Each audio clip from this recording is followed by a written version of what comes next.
Man, it's been a while since we've done sports talk. So much going on. Basketball portal is crazy.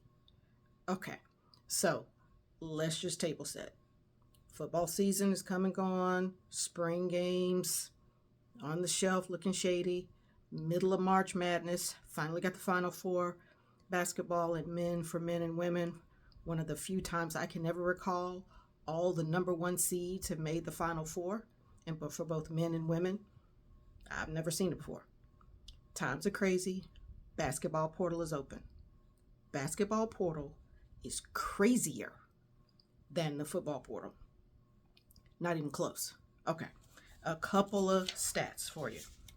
So, across all divisions and all conferences, as of today, 1,530 players, these are men's players, have entered the portal. 1,468 are still remaining, sitting on mama's couch, on their way to mama's couch. Okay? Now, that's across all divisions, all conferences. On three tracks, the top 13 or so conferences, and on the men's side, 654 are in the portal, and 624 are still available. So we're a couple weeks into basketball portal, craziness all over the place. Okay, now the women are a bit more stable, and at least with the numbers I was able to find, less than 100 women have entered the portal. Now that doesn't sound right to me, but those are the numbers I was able to find. Okay, now a couple of examples of craziness. Clemson, go Tigers, you know those my people? Okay, 5 guys are either hitting the portal or graduating. They have 2 scholarship players left. Indiana can beat that. All of their players have either hit the portal or have graduated. They have 0 scholarship athletes left. Thanks, David Blakely, for that tip on that. 0. The entire roster is gone. Okay? St. John's lost its number 1 guy to the portal. You'd think they would have been able to keep this guy, but no. So it's madness, right? Now, according to the last data from the NCAA, only, let's see, that was 2023. For Division 1, not to be confused, the 13 that on 3 tracks, 13 divisions are all the divisions that I found in my other sources. Division 1, men, 1,296 men hit the portal. The last reporting data was 2023. Women, 865 women hit the portal as of last data 2023. Okay, now on the men's side, 70% were able to effectuate a transfer someplace. 30%, mama's couch. Okay, but of those 70%, only 70% were able to get scholarships. So dudes are chasing dollars. Half of them ended up with nothing. So if you do the math, half of the guys that entered the basketball portal ended up with scholarships someplace else when it was over. The other half, some ended up at different places, no scholarship. Okay, women, it was a little bit better. 70% hit the portal, were able to find new homes. 74% of those were able to get scholarships. So people need to be doing math, okay? So it's crazy town. So we got shady town. This is crazy. You got basketball players, you got coaches complaining all over the place. This is not sustainable.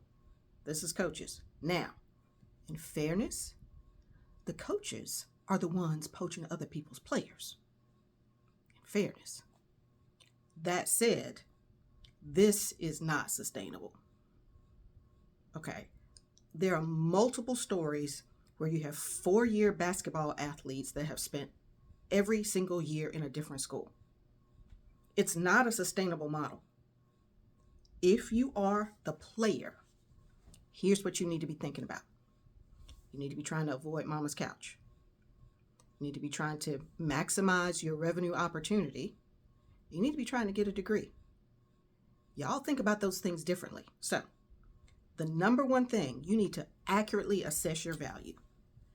If you don't have any good film, think about where you're going, who's picking you up.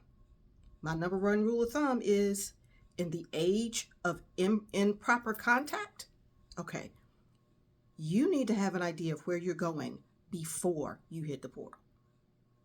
In this environment, there are too many people, especially in basketball, hitting the portal for you to not have any sense of where you're going before you hit it. But number one, accurately assess your value. Don't act like you're a 5-star when really you're a 2-star. Right? Don't act like you're about to run a Boston when you got 4 in a possible. Be honest about who you are. That's number one. Number two, know what your ultimate goal is. Is it money? Is it championships? Is it a degree? What's the order of your goal? Because that should affect your decision making. Okay. If your number one goal is money, you better have accurately assessed your value. Okay. Now, a lot of guys are going to make out, and women, men and women are going to be financially better off by utilizing the portal. But a lot of them will not. Okay. So you got to know your goal. Dollars, championships, degrees, what combination, how do you rank those three? Okay. You also need to understand that the downside is the very same thing. Dollars, championship, degree. Right? Because you could be one of those 50% that transfer, end up with no scholarship, writing checks out of your own pocket. Okay. The last thing I will say is that these athletes need to realize that the portal is not your friend. Though there will be many people who will make money jumping from place to place, it is not designed to benefit you. You should treat it like it is your enemy. And you should understand how to play the rules of the game associated with portal, collectives, NIL to determine what's the best move for you. Notate, maybe you ought to stay at home. We like to talk about coaches pushing people out. There's far less of that than the anecdotes would suggest. So, I'm out of time. I hadn't talked to you for a minute. Basketball portal is nuts. Not a whole lot of people getting picked up. Teams losing their entire rosters. Coaches losing their minds. The system is unsustainable. Maximize it while you can. Be smart about what winning looks like for you in this situation. That's all I got. I'll talk to you next time. Let me know what you think.